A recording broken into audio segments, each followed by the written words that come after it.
السلام عليكم ورحمة الله وبركاته. ازيكم يا حلوين؟ عاملين ايه؟ يا رب تكونوا بخير. احب ارحب بكم في قناتي. فلاول مرة بتشوفيني خدي لك لفة في القناة. اتمنى يا رب ان هي تعجبك، ولو عجبتك ما تبخليش عليها باللايك والكومنت الحلو منك والاشتراك في القناة. وطبعا ما تنسيش انك تفعلي زر الجرس على الكل عشان يوصلك اشعارات بجديد هنزله. النهارده ان شاء الله جايلكم بفيديو جديد وافكار حلوة قوي تنفعك في العزومات. فيلا بينا كده نسمي الله ونصلي على رسول الله ونشوف الفيديو بتاعنا. في البداية دي كانت عزومة صغيرة كده، يعني مش افراد كتير، حوالي 3 4 افراد بالكتير خالص. فانا حبيت ان انا اعمل حاجات بسيطه كده، فحبيت اشاركها معاكم. ففي البدايه اول حاجه بدات ان انا جهزت معايا، انا جبت عند الكبه بتاعتي، فرمت فيها حوالي كام 3 حبات كده من البصل، 4 عروق من الفلفل، وقرن شط حامي ممكن انك مثلا تستبدليه او تستغني عنه، تمام مفيش مشكله. بس انا ضربت بصل وفلفل كده في الكبه، بس لما فرمتهم فرم الى حد ما خشن، مش ناعم او مش خشن قوي، لان مش عايزاه يكون مفروم خالص. وبدات بقى ان انا جهزت البصل عندي كده، لان هحتاجه في الوصفتين، هنعمل النهارده مع بعض الجلاش وهنعمل مع بعض الحمام. فانا هحتاجه في الوصفتين الاتنين، فقلت يكون جاهز معايا كده في الاول عشان مش كل شويه افرم. فبدات بقى جهزته كده، وبعدين جبت بقى الجلاش عندي، طبعا مطلعاه برضو يفك من الفريزر لانه كان عندي في الفريزر. والحمام بتاعنا بقى كان برضو عندي في الفريزر كده. بدأت بقى ان انا طلعته يفك برضو. وهنا بقى ببدأ ان انا عشان احشي الحمام، انا ببدأ ان انا اكسر الرقبة بتاعته. انت يا دوبك بس تمسكي الرقبة من فوق كده وتلفي فيها، تلاقيها بتنكسر معاكي بسهولة. واخدت بقى وشطفته كده تحت المية، واخدت بقى بدأت ان احنا نجهز الاكل بتاعنا. فاول حاجة هبدأ ان انا اعمل بيها كده، هبدأ ان انا اجهز للحمام. فجبت عندي حلة هنا هنزل فيها بقى كده بشوية حلوين كده محترمين كده من الزيت. وكنت بقى مقطعه الكبد والقوانص كده بتاعه الحمام، وكنت برضو راكنه كبد وقوانص بتاعه فراخ، يعني انا كنت عارفه ان انا كنت هعمل الحمام ده. فكان مثلا لو كنت اشتريت فراخ ركنت الكبد والقوانص بتاعتهم عشان يكونوا معايا برضو، لان بصراحه بحب ان الحمام تكون الكبد والقوانص فيه باينه كده وتكون كتيره. فبدات بقى ان انا قطعتهم مكعبات صغيره وكنت مجهزاهم برضو. وبدات بقى ان انا نزلت بالكبد والقوانص بتاعتي كلها كده مره واحده في قلب الزيت بتاعنا، وسبتها لحد بقى ما اتشوحت وخدت لون كده. وبعدين هبدا ان انا بهارها، نزلت عليها بملح وفلفل اسمر وكمون وكزبره ورشه كده من بهارات اللحمه. ممكن مثلا تحط توم باودر، بصل باودر، حط اي بهارات عندك. انا حطيت بس كمون وكزبره وملح وفلفل اسمر وبهارات لحمه. وبدات بقى ان انا قلبت كل الكلام ده مع بعضه. وبعدين بقى سبت الكبد والقوانص كده تبدا انها بقى ان هي تستوي شويه، وكنت بقى مجهزه عندي رز. انت بقى لما بتيجي تعملي الحمام، كل حمامه بتاخد على قد، يعني مثلا كبشه رز كده في ايدك. انا كنت عامله في اليوم ده كوبايتين من الرز، لان طبعا هعمل اللي مثلا هحشي بيه الحمام. في نفس الوقت برضو شويه رز كده يكونوا جانبين برضو، بحيث ان لو حد حب ياكل منها. فانا بدات بقى ان انا هنا الاول كده بعد ما الكبد والقوانص اتشوحت معايا، نزلت بقى بحوالي 3 4 معالق كده او نص كميه البصل اللي انا فرماها بالفلفل. وهبدا بقى ان انا اقلبهم مع بعض كده لحد ما يبدا بس ان هو اشم ريحه البصل. هبدا بقى ان انا انزل بالرز بتاعنا، طبعا انا غسلاه ومصفياه كويس. وبعدين هشوح بقى الرز شويه كده مع الكبد والقوانص، ما شاء الله هتلاقوه واخد لون حلو قوي. وفي نفس الوقت بقى برضو كده كنت حاطه ميه تبدا ان هي تغلى معايا. انا مستعمله هنا كوبايتين من الرز، احط عليهم يعني كوبايه الا ربع او كوبايه بالكتير خالص كده من الميه. يعني زي ما انتم شايفين انا مسافه بس ما ضفت الميه مفيش اي اصل للميه موجود، الرز شرب الميه كلها. هبدا بقى ان انا هدي عليه النار شمعيه خالص، واسيبه بقى على نار هاديه كده يبدا ان هو يستوي. انا عايزاه يكون مثلا نص سوا كده، يعني ما تتكيش عليه في السوا قوي عشان الرز ما يعجنش معاكي في قلب الحمام.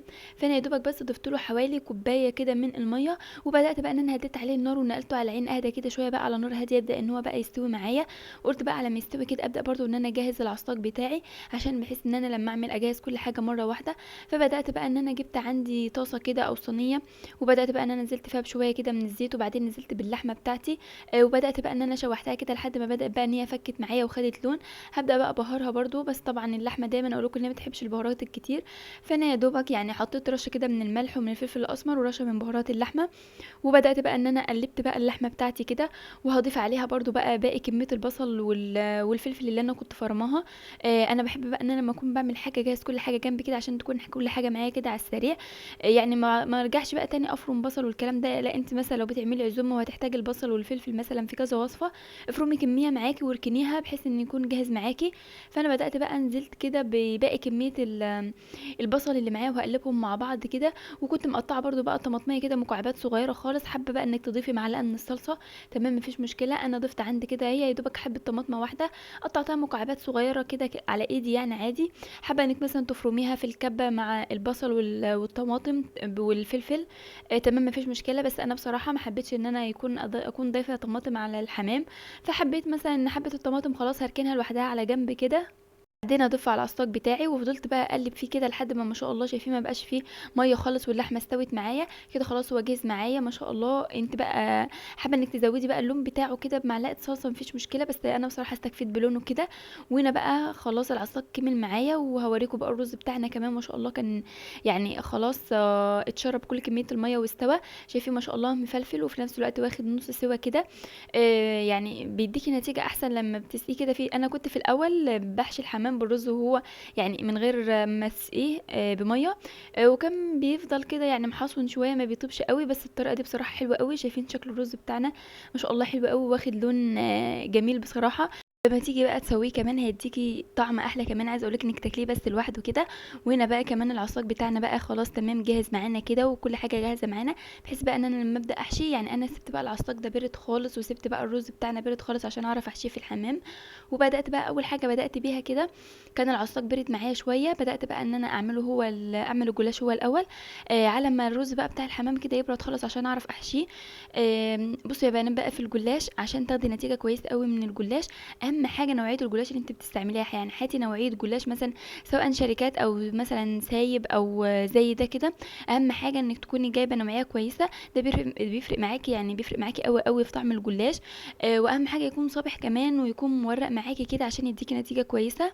فانا بدات بقى ربطه الجلاش دي كانت عندي بقى في الفريزر كده، بدات خرجتها تبرد براحتها خالص وتفك براحتها. نبدأ دلوقتي بقى كده ان احنا نجهز التشريبة بتاعة الجلاش بتاعنا.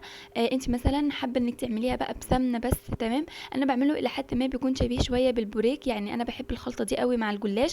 فانا بدأت بقى اول حاجة عملتها كده جبت عندي بضاية ورشيت عليها كده قرن شوية كده من اسفة من الفلفل الاسمر، وبدأت نزلت عليها كده بحوالي معلقة كبيرة كده من الدقيق وقلبتهم مع بعض. وبعدين نزلت عندي بقى بكوبايه كده من الحليب، وبعدين برضو كنت حاطه على النار كده سمنه يا دوبك بس تسيح ما تسخنهاش قوي، انا بس كنت عايزاها تسيح حوالي معلقتين كده بالكتير خالص، معلقتين او 3 من السمنه. وابدا بقى ان انا اقلب كل الكلام ده مع بعضه. هعيد لكم تاني كده التشريبه اللي انا عملتها دي. ضفت عندي بضايه، ضفت عليها ملح وفلفل اسمر بس ما تكتريش الملح قوي، وضفت عليها حوالي معلقه كبيره كده من الدقيق وكوبايه من اللبن وحوالي معلقتين 3 كده من السمنه. حابه انك تضيفي زيت تمام مفيش مشكله، بس طبعا زي ما انتم عارفين يا بنات ان السمنه بتدي طعامه كده للجلاش بتاعنا. وبدات بقى انت طبعا بقى حابه انك تشكليه بالطريقه اللي تريحك ده تمام مفيش مشكله. انا كنت مجهزه عندي كده صينيه دهنها طبعا بالسمنه. انت بقى حابه انك تحطي بقى طبقات الجلاش كده مثلا في الصينيه بقى وتفرديها كلها، وبين كل طبقه والطبقه كده تحطي من التشريبه بتاعتنا دي، وتحطي اللحمه في النص وتكملي بقيه طبقاتك اللي هي الطريقه العاديه خالص للجلاش تمام مفيش مشكله. بس انا حبيت ان انا يعني لما بيكون مثلا في عزومه او في حاجه لما بتعمليه صوابع كده بيكون شكله شيك او شكله حلو برضو. فانا قلت هعمله النهارده برضو صوابع كده. فانا بجيب كل طبقتين، يعني انا معايا هنا ورقتين من الجلاش، ما بدهنش غير الورقه اللي انا بحط عليها اللحمه. يعني احنا مثلا في العادي الورقه اللي احنا بنحط عليها اللحمه ما بندهنهاش اي حاجه، لا انا بجيب الورقه اللي انا بحط عليها اللحمه، ببدا ان انا ادهنها كده من صوص التشريبه اللي معانا، وبعدين بحط فيها كميه لحمه كده مناسبه، يعني ما تكتريش قوي وما تقلليش قوي. وبدات بقى ان انا بحط فيها اللحمه كده وبلفها رول كده زي ما انتم كنتوا شايفين، وبعدين بخلص كل الكميه كده بنفس الطريقه. وطبعا الجلاش احنا بنقطعه قبل ما بيدخل الفرن، انا طبعا مسخنه الفرن على درجه حراره 180. انت مثلا حابه تحطيه على الصاجه على طول تمام مفيش مشكله، انا حطيته بس على الشبكه الرف اللي فوق الصاجه على طول. وبدات بقى ان انا هنا قطعت الجلاش بتاعنا، وهاخد بقى دي كانت الاخر كوبايه من صوص التشريبه اللي معانا، هبدا بقى ان انا احطها عليها كده على الوش. وبعدين هبدا بقى ان انا اموكها كده شمال ويمين عشان اتاكد ان كل الجلاش شرب معايا من التشريبه دي. وبدات بقى سبت الجلاش في التشريبه دي يعني حوالي اقل ما فيها نص ساعه او ساعه، ما تقلقيش مش هيجرى له اي حاجه.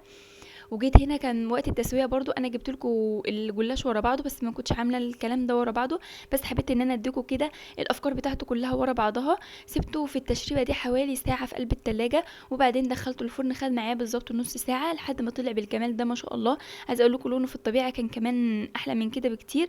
اول ما تلاقي بقى ان هو بدا خد معاكي لون من تحت كده ولون من فوق، خلاص تمام. انا ببقى مشغله الشوايه ومشغله النار من تحت كمان، يعني مشغله الاتنين مع بعض، بس بكون ومهديه الشوايه عشان ما يتلهفش مني بسرعه او ياخد لون زياده بسرعه. بكون مشغله مثلا من تحت كده على درجه حراره 180، والشوايه على اهدى حاجه برضو ان هي تبدا بس تاخد لون معايا كده. هبدا بقى ان انا اوريهولكوا دلوقتي. انت بقى حباه يكون طري، اول ما يخرج كده غطيه كده بغطا او بسلوفان، هيضطر معاك وهيكون حلو قوي. حابه انك تسيبيه مقرمش كده، عايزه اقول لك جميل قوي. من بره كده مقرمش ومن جوه طري كده وشارب من التشريبه بتاعتنا.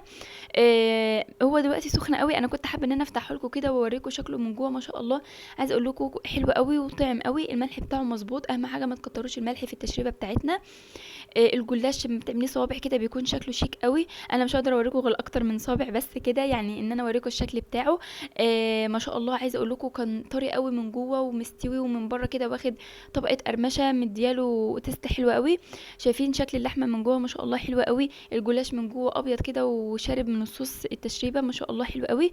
جربوا بالطريقه دي. ولو عندك عزومه زي ما بقول لك اعملي صوابع كده، هيكون معاكي شكله اشيك كده وشكله حلو لما تقدميه. شايفين ما شاء الله وقت التقديم شكله عامل ازاي، ما شاء الله حلو قوي. الواحد كده ياخد الصابع كده ياكله. انما بصراحه القطعه دي مثلا لو احنا مثلا اللي هناكلها بعملها، انما مثلا لو عزومه بفضل ان هو يكون كده شويه، بيكون شكله اشيك شويه. فانا خلاص بقى كده وريتكم الجلاش كده بكل تفاصيله وبكل طرقه. وندخل بقى دلوقتي على الحمام.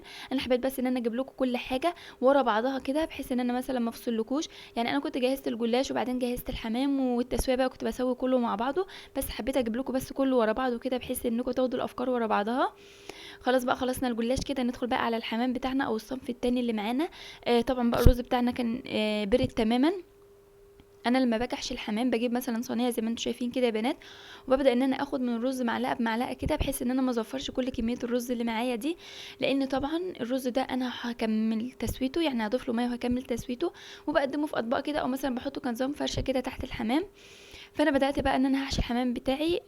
طبعا بقى كل واحده ولها طريقتها برضو في حشوه الحمام. في ناس مثلا لما بتيجي تحشي الرقب كده او الزور من فوق بتحشيه من فوق برضو. لا انا بحط الرز كده من البطنيه وببدا ان انا ازقه واحده واحده كده لحد ما يوصل للزور لفوق. وطبعا بقى بخله كده او مثلا بعيدان شيش طاووق اي حاجه، ببدا ان انا اقفل على الزور بس بحيث ان انا اعرف اوزع الرز فيه كويس. وبعد ما بيستوي بتشيل الخله دي بكل سهوله، والحمامه بتكون قفلت معاكي وبيديكي نتيجه كويسه برضو. هوريها لكم. وبدات بقى ان انا بحشي الحمام بتاعي. يعني ما تكتريش الرز قوي برضو زياده عن اللزوم، لانه مهما كان هو نص سوا بس، فهياخد او هيكمل تسويه تاني فهيزيد في الحجم بتاعه شويه. فانت حطي كميه كويسه كده وابداي بقى احشي البطنيه بتاعته. وبعدين بقى بنبدا ان احنا نكتف الحمام بتاعنا. بنتني بقى الاجنحه بتاعته كده لورا ونكتف الرجول بتاعته. انا بس عملت معاكم واحده كده وبعدين هكمل باقي الكميه بنفس الطريقه كده. بس ما حبيتش ان انا اطول في الفيديو قوي زياده عن اللزوم، فحشيت معاكم واحده كده بس اديتكم الفكره. هبدا بقى دلوقتي خلاص حشيت بقى البطنيه كده وحشيت الزور وظبطته. ببدا بقى ان انا اكتفه كده يعني من الرجول، وابدا بقى ان انا ترجعي طبعا زي ما انتم عارفين بترجعي بقى الجناح بتاع الحمامه كده لورا وبتكتفيها وتظبطيها وتخليها تكون جاهزه معاكي. هحشي بقى كل الكميه بنفس الطريقه كده. انا بس حشيت معاكم واحده كده واديتكم الفكره بتاعتها. وبعدين هنبدا دلوقتي بقى بعد ما حشيت كل الكميه هنبدا ان احنا نسويها. حطيت بقى ميه كده على عين البوتاجاز تغلي، وهبدا بقى ان انا اضيف فيها ملح وهتضيفي بيها المنكهات اللي تعجبك. انا ضفت بقى حبهان وورق لوري وفلفل اسمر حصى. حابه بقى انك تضيفي بصل، تضيفي طماطم، تضيفي جزر، فلفل المتوفر عندك ضيفيه او اللي بتحبيه ضيفيه. انا يا دوبك ضفت بس ملح، فلفل اسمر، كمون، اسفه، حبهان، ورق لوري، وضفت بقى حبايه كده طماطم بحيث بس ان هو يدي لون شويه للحمام. وبعدين هبدا بقى ان انا انزل بالحمام بتاعنا. لما تيجي تسوي الحمام انزلي بيه على ظهره، يعني زي ما انتم شايفين كده انا بنزل بالحمامه بحطها على ظهرها، ما بنزلش بالبطنيه، لا انا بحطها على ظهرها كده. وبعدين ببدا بقى ان انا اسيبه على نار عاليه لحد ما يغلى كويس قوي معايا. وبعدين بهدي عليه النار واسيبه بقى براحته كده يستوي مع نفسه. بس طبعا الحمام من الحاجات اللي ما بتاخدش وقت كتير في السوا، اهم حاجه انك تتابعيها. شايفين ما شاء الله الحمام بتاعنا طلع بقى ولا واحده فرقعت ولا واحده فتحت ولا جرى لها اي حاجه. ما شاء الله كان حلو قوي. طبعا في حمامه تلاقيها بيضه وحمامه تلاقيها سمرا شويه. هو في حمام بيكون ابيض وحمام بيكون اسمر. فده لما مثلا تكون الحمامه ريشه اسمر ده بيفرق شويه في لونها. فبدات بقى ان انا هنا خلاص سويته كده، وشايفين ما شاء الله بنشيل الخله بتطلع بكل سهوله والحمامه بتفضل مقفوله برده. فهنا بقى خلاص جهزته معايا كده وهيكون برده جاهز على التحمير. هحمره بحمره في شويه زيت عادي عادي خالص، ما بدهنش اي حاجه، انا يا دوبك بس بحمره في شويه زيت كده. بس الحمام عشان يديكي لون حلو اهم حاجه تكتري له الزيت شويه. وبدات بقى ان انا جبت سرفيس عندي كده، حطيت فيه رشه من الخضره. حبيت بقى انا مثلا اوقات كده بحط الرز كده كان نظام فرشه كده تحت الحمام، بس انا المره دي قلت لا احط كده فرشه من الخضره، واحط الرز في طبق واحد او في طبق جانبي كده لوحده، بحيث ان الواحد ده حابب ياكل منه.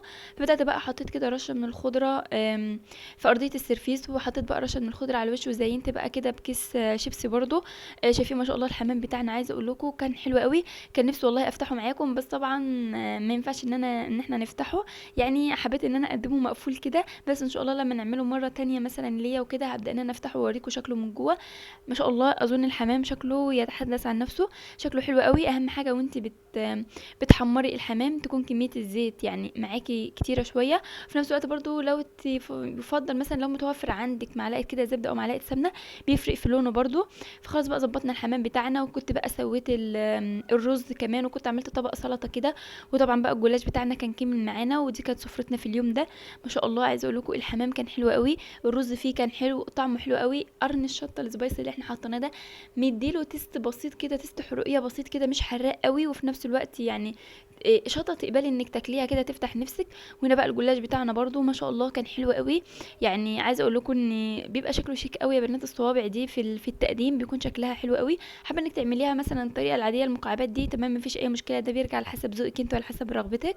وبدات بقى ان انا زي ما قلت لكم عملت بقى كده طبق سلطه اخضر كده، والرز بتاعنا بقى ما شاء الله شايفين لونه عامل ازاي، يعني هو ده اللون اللي موجود في قلب الحمام، يعني لون الرز ده هو الرز اللي في قلب الحمام، فهيكون لونه بالشكل ده. ما شاء الله كان حلو قوي.